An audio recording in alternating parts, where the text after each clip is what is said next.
اللہ تعالیٰ قرآن حکیم میں فرماتے ہیں، اللہ سے ڈرتے رہو اور یہ جان رکھو کہ اللہ انہی لوگوں کے ساتھ ہے جو اس کی حدود توڑنے سے پرہیز کرتے ہیں۔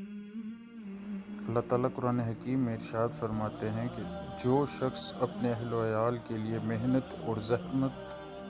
کرے اور مشقتیں اٹھائے، اس مجاہد کی طرح ہے جو خدا کی راہ میں جہاد کر رہا ہو۔ اللہ تعالیٰ قرآن حکیم میں ارشاد فرماتے ہیں کہ ہمیشہ انصاف کی بات کرو، چاہے تمہارا کوئی عزیز ہی کیوں نہ ہو۔ اللہ تعالیٰ قرآن حکیم میں ارشاد فرماتے ہیں کہ مسلمانوں، اگر تم کافروں کا کہا مانو گے تو وہ تم کو الٹے پاؤں کفر کی طرف پھیر دیں گے اور تم گھاٹے میں جا پڑو گے۔ اللہ تعالیٰ قرآن حکیم میں ارشاد فرماتے ہیں کہ اگر تم بدلہ لو تو بس اس قدر جس قدر تم پر زیادتی کی گئی ہے، لیکن اگر تم صبر کرو گے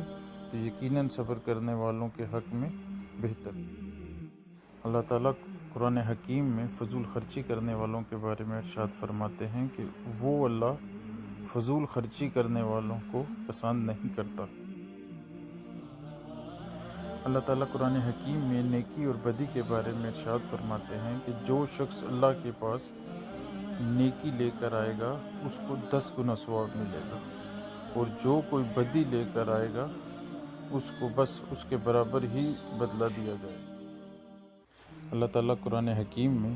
سجدے کے بارے میں ارشاد فرماتے ہیں کہ تم سورج اور چاند کو سجدہ نہ کرو بلکہ اللہ کے لیے سجدہ کرو جس نے انہیں پیدا کیا۔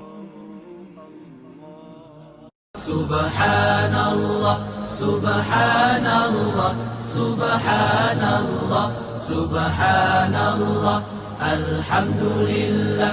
الحمد للہ